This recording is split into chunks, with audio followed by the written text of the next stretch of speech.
ایک شخص زندگی موت کی جنگ لڑ رہا تھا اور اس کے 4 بیٹے تھے. جو سب سے چھوٹا بیٹا تھا اس نے اپنے دوسرے 3 بھائیوں کو جمع کیا اور ایک عجیب سا فیصلہ ان لوگوں کے سامنے رکھا. کہا دیکھو والد بیماری سے جنگ لڑ رہے اور انہیں خدمت کی ضرورت ہے. کہا فیصلہ یہ ہے کہ اگر باپ کی خدمت میں کروں تو وراثت سے مجھے حصہ نہیں ملے گا، اور اگر باپ کی خدمت تم کرو تو تمہیں وراثت سے حصہ نہیں ملے گا. تینوں نے نظریں ملائی. کہا باپ تمہارا، اور اس کی آرزو بھی یہی تھی کہ میں باپ کی خدمت کروں. میرے آقا فرماتے ہیں اس نے اتنی خدمت کی، جب والد دنیا سے جانے لگا، وہ ہمارے پنجابی میں کہتے ہیں نا کہ جا پتر تینو ستّی خیران ہے، جب دنیا سے اس کا والد گیا تو اس پہ راضی گیا. زندگی کی بہاریں لیل و نہار کروٹیں بدلتے رہے. الاختصار، ایک شب وہ سویا اور خواب میں کوئی اللہ کا بندہ ملا. اس نے کہا کہ فلاں شجر کے نیچے 100 درہم پڑا ہے، جاؤ اٹھاؤ اور لے آؤ. وہ کہتا ہے کہ آیا کہ اس میں برکت ہے؟ کیونکہ کثرت اور ہے برکت اور ہے. کہا اس میں برکت نہیں ہے. صبح اٹھ کے وہ خواب اپنی بیوی کو سنایا تو بیوی نے کہا گھر کے حالات آپ کے سامنے ہیں، ہمارے گھر میں فاقے ہیں، تو جائیں اور جا کے اٹھا لیں. کہا نہیں جاؤں گا. وہ فرماتے میں دوسرے دن پھر سویا تو مجھے وہی بزرگ ملے. کہا بیٹے وہاں 10 درہم پڑے ہیں. کہا برکت ہے؟ کہا برکت نہیں ہے. تیسرے دن پھر ملے. کہا وہاں 1 درہم پڑا ہے. کہا برکت ہے؟ کہا ہاں اس میں برکت ہے. گئے اور وہاں 1 درہم پڑا تھا، اٹھایا اور بازار چلے گئے. اور وہاں ایک شخص آواز دے رہا تھا 1 درہم میں 2 مچھلیاں. کہتے میں نے درہم دیا اور مچھلیاں لے کے گھر آ گئے اور ان کے پیٹ چاک کیے اور دونوں سے ایک قیمتی موتی نکلا. وہ موتی لے کے بازار گیا، سنار کو دکھایا تو اس نے کہا پورے بازار میں اس کی قیمت کوئی نہیں دے سکتا. بھلا زمانہ تھا، آج تو دھا لگا لیتے ہیں نا. کہا پورے بازار میں اس کی کوئی قیمت نہیں دے سکتا. یہ بات سے وقت تک پہنچی.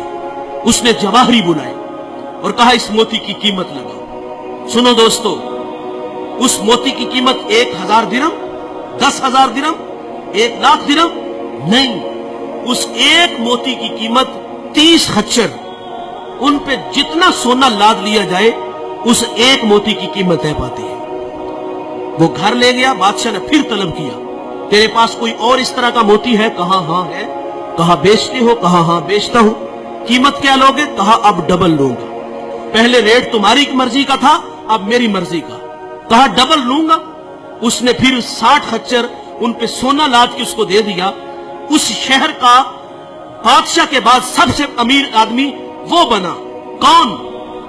جس نے بوڑھے باپ کی خدمت کی. جس نے باپ کی خدمت کی وہ شہر کا امیر شخص بنا. اور دوستو دولت ہی سب کچھ نہیں، ماں باپ بہت بڑی دولت ہے. جب وراثت تقسیم ہوتی ہے نا تو بھائی کوئی کہتا ہے وہ کارنر والا پلاٹ میرا، فلاں فیکٹری تیری. جائیداد تقسیم ہوئی تو جو ہے وہ ایک دوسرے کو کہا تیری وہ اور میری وہ. اور جب بوڑھے ماں باپ کی باری آتی ہے تو اس وقت تماشا دیکھنے والا ہوتا ہے. وہاں ہر بیٹے کی آرزو یہ ہوتی ہے کہ یار یہ باپ دوسرے بھائی کے کھاتے میں چلا جائے نا تو میں تھوڑا سا آسودہ ہو جاؤں گا. اب کوئی کہتا ہے 1 مہینہ تم میرا ذرا نکالو نا، میرے تو بچے چھوٹے چھوٹے ہیں، میرے خرچے زیادہ ہیں. اور بچپن میں وہ 500 کی دہاڑی لگاتا تھا اور اس کے 5 بھائی تھے تم. اس نے ایسا تو نہیں کیا کہ تمہیں دارالامان میں چھوڑ آیا ہو، ایسا تو نہیں ہوا کہ کسی کے آگے تمہیں بیچ آیا ہو.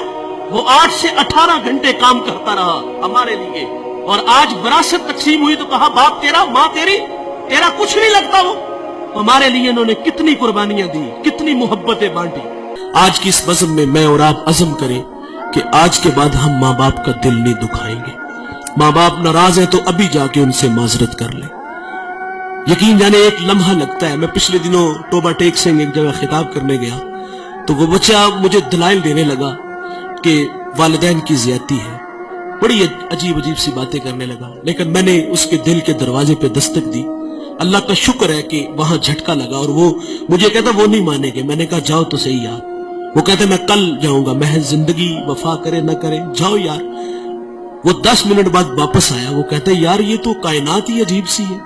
میں بس جا کے ہاتھ باندھ کے کھڑا ہوا ہوں اور مجھے میرے باپ نے مجھے سینے سے لگا لیا. یہ بڑے کمال کے لوگ ہیں. ایک بات